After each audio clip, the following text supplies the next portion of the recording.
Hey guys, so today I'll be bringing you the grades to the Chargers Week 3 matchup against the Houston Texans, and then after this video I'll also be recording a different video for the NFL. But first off, let's get done with this video's context. So the Chargers lost 20-27. It basically just came down to what Chargers typically do. They play good in one half and don't play well in the other half. As per usual, 9 times out of 10, it blows up in our face, and this is one of those times. Rivers did decent this week. I can't remember if he threw for 1 or 2 touchdowns, and he threw for the pick late. That sealed it, obviously. So first off, Rivers gets a C. He throws a pick, he throws at least a touchdown. If he threw 2, I'll probably move it up to like a C+, B-, but for now it's a C. Running back, or running game in general, I think went down to like 79 yards between the 2 running backs, so I got to give that a C too. It's not quite, 100 yards or more would give you an A. This I'll actually give him a B, even though it's split between 2 running backs. Wide receiver-wise, Keenan Allen did catch a touchdown. I know that for a fact. He also leads the league in receiving yards. Sorry about that, guys. I don't know what the rest of the people did in terms of receiving. I think everyone did pitch in a little bit. So wide receiving core-wise, I'll give him a B. I never grade offensive line anymore. It's too hard to determine if they did good or not. Defensively, I give the Chargers, I'm going to give them a C. C+, B-. They do have a lot of injuries on that side of the ball. The secondary's been decimated. And from what I know, Bosa and Ingram have been dealing with some wear and tear already.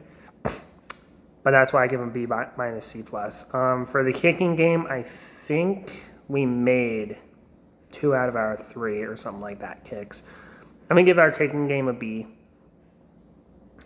But yeah, I did make this first part only a little over like 2.5 minutes long because I wanted to get to a little bit of what to look forward to for the Chargers. I'm going to break down the first 3 weeks of just the Charger season here, and then we can talk about the next video, which will be breaking down the first 3 weeks for all the franchises. Because honestly, I missed a lot of the game for the Chargers. I just know some of the highlights from it. So this video, I don't want it to only be like 3 minutes long.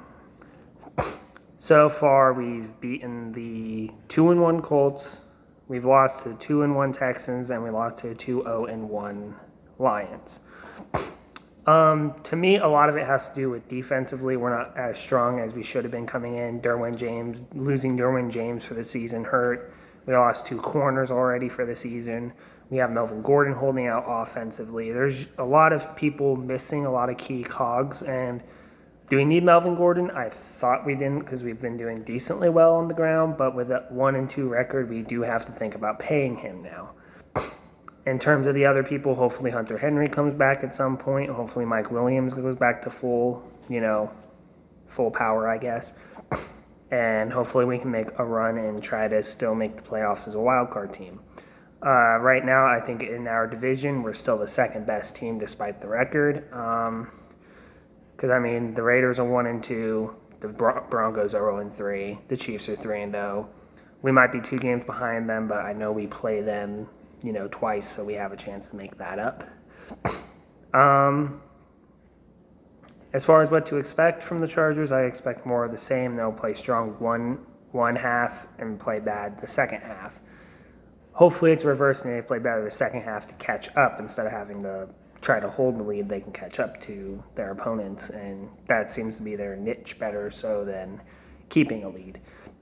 Last but not least, Rivers is now the second most consecutive starts by a quarterback with 211 after yesterday's game. not yesterday's, Sunday's game. He passed Eli by 1 because, Eli was benched last year or the year before that.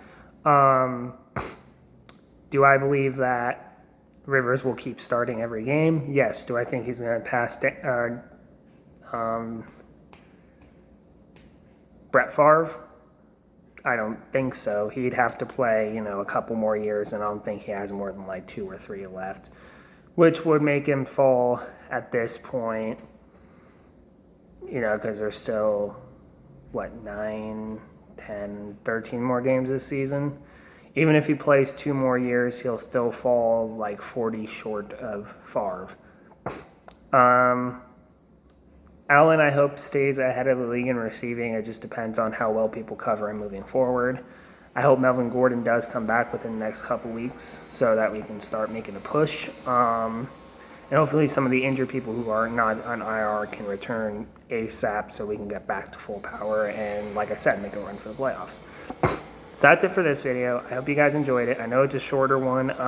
My next one, I'll probably try to release the second one today on the first 3 weeks of the season as the entire league is concerned. But that's it for this video. Thank you guys, and I'll see you guys in the next one.